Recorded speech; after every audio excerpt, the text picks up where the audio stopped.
Super താടിയാണ് കേട്ടോ നിന്റെ താടി ഭയങ്കര രസമാണ്. ഞാനത് തൊട്ടോട്ടോ അല്ല താടിയിൽ.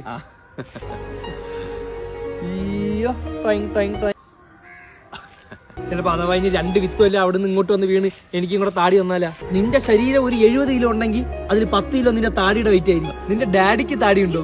ഇല്ലല്ലോ. പിന്നെ നിനക്കെങ്ങനെ താടി വന്ന്? ചിലപ്പോ നിന്റെ അച്ഛന്റെ താടി കൊണ്ട് ആ ജനറ്റിക്ക് കറങ്ങി വരും. ശരിയാ ഒന്നും കൂടെ തൊട്ടോട്ടാ. ഓ സൂപ്പർ. ലിപ് ലോക്ക് നല്ലപോലെ അടിക്കാൻ പറ്റൂ? ഇല്ല. നമുക്കൊക്കെയാണ് താടി ഇല്ലാത്തോണ്ട് ലിപ് ലോക്കൊക്കെ അടിപൊളിയായിട്ട് അടിക്കാം. നീ അതിന് ആരെങ്കിലും ഉമ്മ വെച്ചിട്ടുണ്ടോ? ഇല്ല. എന്തേലും പ്രശ്നം നടന്ന ആരെങ്കിലും മുഖത്തിടിച്ച് നിനക്ക് വലിയ പ്രശ്നം വരൂല. ഇത്രയും രോമം ഇരിക്കുന്നോണ്ടേ എല്ലാ രോമത്തിനാക്കി ഇടിയിട്ടുന്ന. ഒരു മണം കൂടെ വലിച്ചോട്ടാ. ഞാനേ ഒന്ന് വീട് വരെ പോയിട്ട് വരാം. എന്ത്? താടിയിലൊന്ന് എണ്ണ വയ്ക്കാനുണ്ട്. ഇത്തിരി എണ്ണാടാ. പോടാ ഒന്ന് പറയും. അതെന്റെ സീക്രട്ടാ. ഇവനേക്കാളും താടിയുള്ളവരൊക്കെ ഇവിടെ ഉണ്ടേ. ഉണ്ട്. വിനായകന്റെ ചെവിയിലെ 3 രോമം എടുത്താൽ നിന്റെ മുഖം നിറയും. വിനായകന്റെ താടിയിൽ ഒരു പേൻ വീണു പോയാൽ ജീവിതകാലം ഫുള്ള് ജീവപരന്തിയ കണക്ക് അവിടെ കിടക്കേണ്ടി വരും. ഇവര് മൂക്കിലെ പൂടെ ഒട്ടിച്ചോണ്ട് വന്നിട്ട് അവൻ സംസാരിക്കുന്നു. വിനായകന്റെ താടിയെ പറ്റി നീ ഇനി പറയൂ. സച്ച് എ ഹ്യൂജ് താടി. ഓക്കെ.